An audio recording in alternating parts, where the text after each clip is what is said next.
Bom, André Fischer, talvez um dos maiores tabus quando a gente fala em diversidade, em sexualidade, é a questão dos pais e como esses pais trabalham a sexualidade na hora de falar com as crianças. Qual o melhor momento de falar para as crianças a respeito, de falar com as crianças a respeito da sexualidade? É um assunto difícil, né? Pois é, o que a gente escuta sempre, Petra, é aquela história de eu não quero que meu filho veja dois casais, né, um casal de dois homens, duas mulheres se beijando, mas tem problema nisso? Qual é o problema? Inclusive, nós tivemos uma polêmica, inclusive que foi tema de um e-mail enviado pelo ouvinte Esper Leon, a respeito de um flagrante que a nossa âncora aqui da CBN, Fabiola Cidral, fez num shopping de São Paulo, num cinema aqui de São Paulo, em que os pais, era um filme infantil, os pais entraram na sala de cinema e estava passando um trailer ou um pedaço do filme, de um filme que falava de homossexualidade. Não necessariamente com uma cena explícita de sexo ou alguma coisa assim, mas de qualquer maneira, isso chocou os pais naquele momento. A Fabiola comentou isso e o ouvinte Esper mandou e-mail para a gente também para discutir essa questão. Ele diz: será que é um pudor? É um conservadorismo? Falar de sexualidade com as crianças? Até que ponto isso é saudável? Em que momento? É uma questão, não é? É verdade. Eu acho que é mais qual é a hora, né? Porque em algum momento, evidentemente, você tem que falar de sexualidade com seus filhos, né? Sobre esse assunto, nós estamos aqui no CBN Mix Brasil de hoje com um especialista para nos ajudar a decifrar essa questão e para também falar com os pais a respeito disso, que é o doutor Armando Colognesi Júnior. Ele que é psicanalista, também professor do Instituto Sede Sapiense. Doutor Armando, boa noite. Boa noite, um prazer estar com você, Petra, com você, André, novamente. Existe algum momento certo para falar sobre sexualidade com as crianças? Claro que existe. Um momento em que a criança aborda o assunto.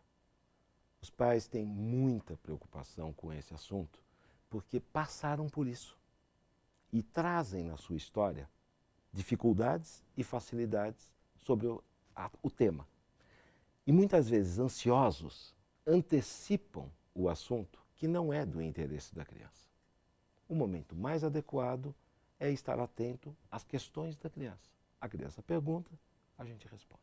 Mas muitos pais, eles ficam bem afobados e com bastante medo desse momento, né? E aí que a gente fala, e inclusive inclui essa questão do ouvinte Esper, a respeito do pudor. Isso. Quanto antes se puder falar disso, melhor?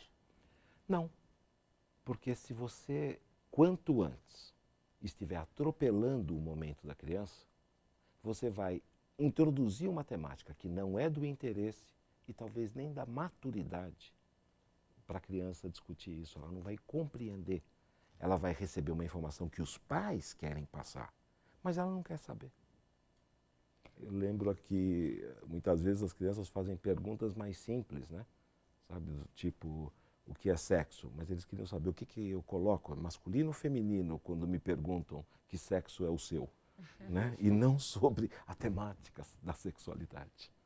Mas e quando que essas questões costumam aparecer? Por volta de que idade que isso costuma brotar entre as crianças? Com de 3 a 5 anos, as crianças têm uma preocupação, uma curiosidade, preocupação não é o termo, mas curiosidade, sobre a própria existência e a própria origem delas. Então, no momento que elas começam a querer saber como é que nascem os bebês, por que papai e mamãe têm um quarto para eles e eu não tenho um quarto com eles? E a diferenciação sexual só virá mais tarde. Eles costumam, a gente chama em psicanálise, que eles costumam diferenciar homem e mulher por caracteres secundários, sabe? Então, mais adornos femininos configuram mulheres, menos adornos configuram homens, né? Se a gente pensar em século passado, então, saias, calça comprida, coisas assim, secundário, né? Aí a criança vê com naturalidade 2 homens juntos. Mas ela vê com naturalidade, porque ele, menino, não é abraçado pelo pai? Não pedem, dá um beijinho no amiguinho. Por que quando ele encontrar na rua 2 homens ou 2 mulheres, sabe, abraçadas, ele vai chamar, vai ser um horror? Inclusive tem um vídeo no YouTube que mostra um menininho, um vídeo acho que dos Estados Unidos, que mostra um menininho conversando e é um casal, um dos homens que filma, e o menininho ele acha o máximo a questão do amor, né? Eu acho que é um tio dele, alguma coisa assim, e não tem nenhum tipo de estranhamento por saber que o tio ou aquela pessoa está com um homem. Mas a gente sabe que o ambiente escolar é muito cruel também, né? Então não tem muitas crianças que chegam com preconceito e muitas vezes as outras crianças são confrontadas com o preconceito dentro da escola, né? Em vez de, talvez não fosse o momento dos pais entrarem com essas questões antes que eles fossem confrontados com outras visões que pelo menos não batem com a maneira como os pais pensam.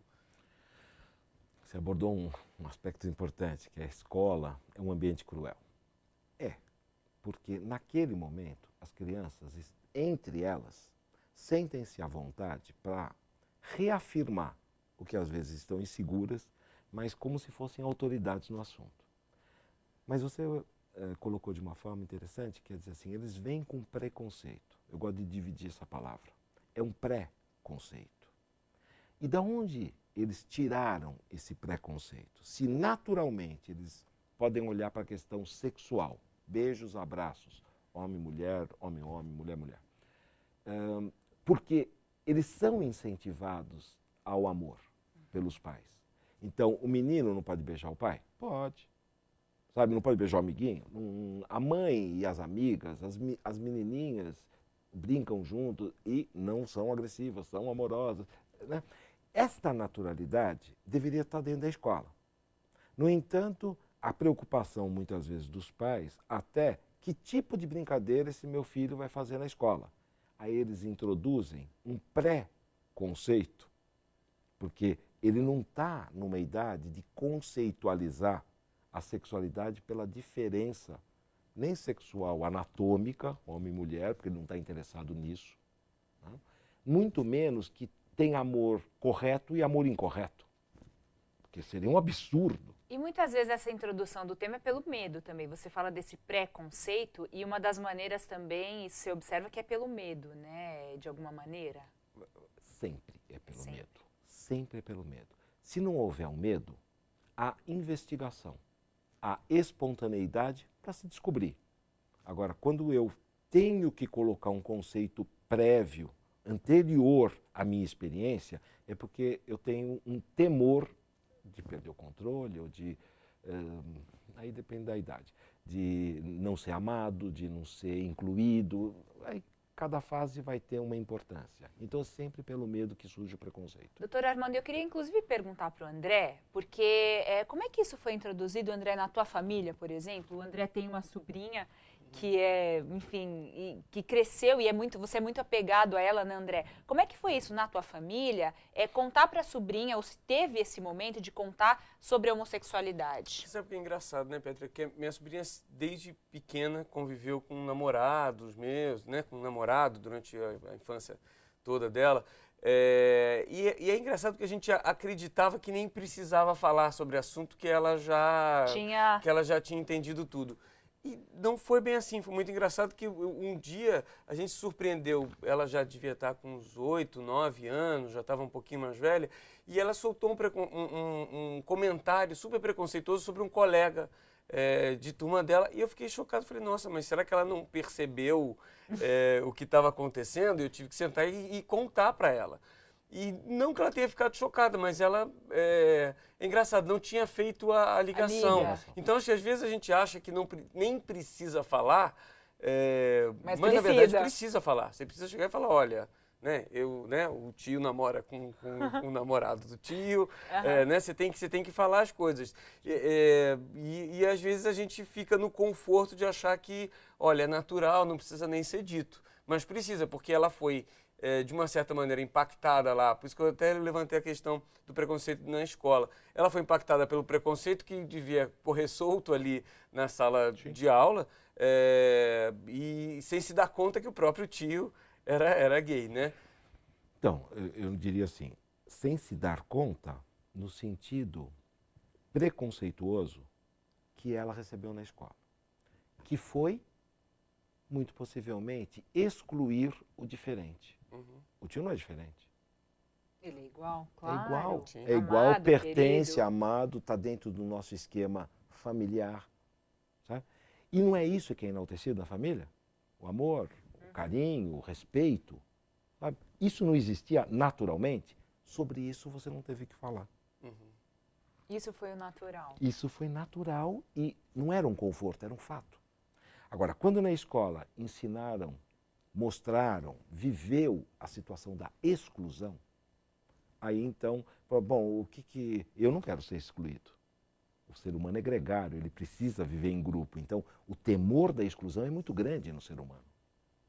Aí, quando ela percebe que pode ser excluída, ela vai pela maioria. E vai escolher um diferente para ser excluído. Sim. 8, 9 anos é uma idade propícia, porque ela tem uma pequena, mas uma maturidade social. Ela já sabe conviver melhor em grupo e começa a ver diferenças. Se o que estiver marcado é a exclusão, ela vai procurar os diferentes para formar um grupo mais compacto dos iguais. E gozado, homossexualidade, homo vem de igual. Olha a ironia do termo. Quer dizer, o tempo inteiro nós temos uma relação homossexual. Eu quero me relacionar com iguais.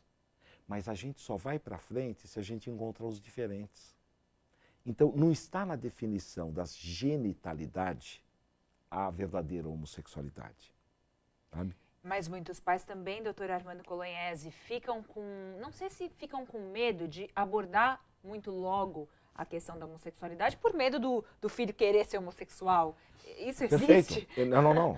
Isso existe não. Isso é a causa. O problema de abordar o tema não é tão grande quanto o medo do meu filho ser homossexual. E a gente deveria perguntar, por que teme? Homossexualidade é opção? Eu acho isso tão gozado, porque se for, você sabe que eu não lembro quando é que eu escolhi ser hétero? Como opção. Uhum. Você escolheu, André? Como opção, eu sempre fui assim. Sim. E você, Claro. qualquer um, nós somos assim. E desenvolvemos-nos assim, nos encontramos melhor assim. Então, quando o pai diz, eu temo que meu filho seja homossexual, assim, do mesmo jeito, racialmente, você teme que ele se relacione com judeu, com negro? Por que o temor? Olha, porque os homossexuais sofrem... Ah, tá. Então você tem uma preocupação de como é que ele vai lidar com isso. Ótimo, prepare-o para lidar com isso. Né? Quando me diziam, você não é racista? Não. Mas se sua filha casasse com negro? Eu ia perguntar para ela, você sabe que vai nascer os misticinhos? E isso na sociedade tem umas questões? Eu sei. Ah, então tá ótimo. Eu quero que ela esteja preparada para isso, mas eu tenho medo disso? Medo por quê? Né? Você vai deixar de amar? Eu tive vários casos assim. O senhor podia consertar meu filho? Eu falei, não posso. E porque eu não tenho a ferramenta certa, porque se eu tivesse eu consertaria. Mas onde que ele está quebrado? Como assim, consertar meu filho? Um caso com uma moça, rapidinho, que era muito triste, porque a grande angústia do pai, sabe qual era? Eu só tenho uma filha e eu não vou poder entrar com ela na igreja. É um egoísmo, na verdade, Completo. dele, né? Mas se você for E um pensar egoísmo sempre... forte, assim, É. egocêntrico. Quer dizer, o mundo só existe a partir dele. Não existem outras pessoas, não existe a diferença. Este pensamento é homo. Que ele quer todo mundo pensando igual a ele. Hétero é poder conviver com as diferenças. Claro. Podia mudar Por o isso conceito, tem respeito. né? Exatamente. Para a gente terminar esse bate-papo, doutor Armando Colognesi, até voltando ao e-mail do ouvinte que relatou e, enfim, comentando desses pais que ficaram chocados no cinema quando viram aquela imagem, sobre essa questão, né, talvez até do erotismo com as crianças. Essa também é uma questão. Quando que é o momento mais saudável? E por que que os pais ficam tão assustados assim quando são colocados com crianças em cenas tão chocantes num país como o Brasil, que tem carnaval? Eu colo ainda hoje, né?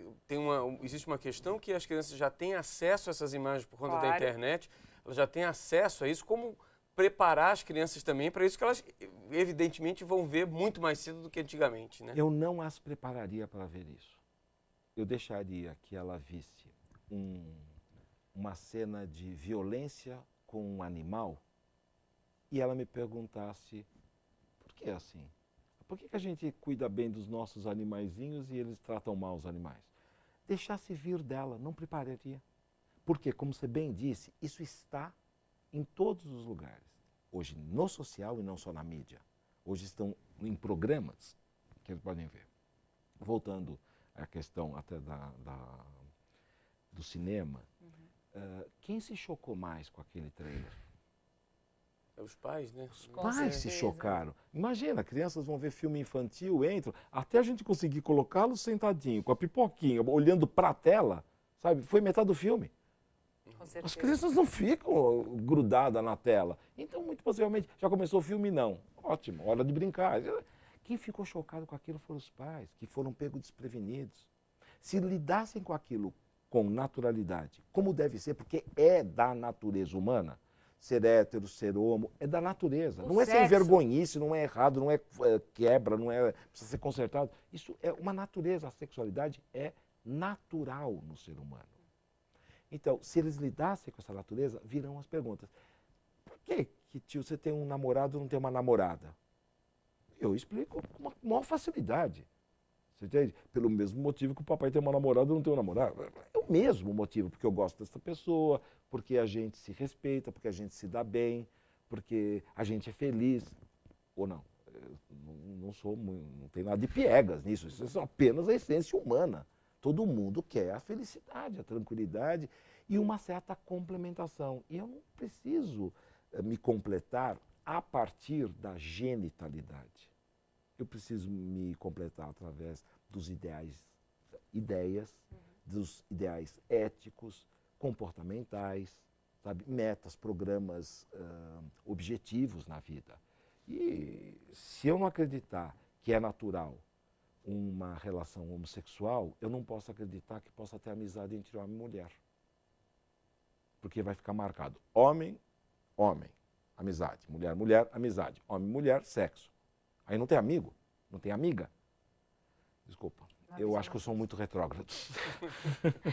Esse é o Dr. Armando Colognesi Júnior, psicanalista, também professor do Instituto Sede Sapiense, conversando com a gente um pouquinho, né, André, a respeito dessa história da sexualidade na infância, quando falar com os filhos a respeito disso, ou seja, ser natural é o caminho, né, André? Tem que ser. Doutor Armando, obrigada e boa noite para o senhor. Uma boa noite para vocês, uma noite para os nossos ouvintes, né? E um prazer estar com vocês, um papo muito agradável. Até a próxima.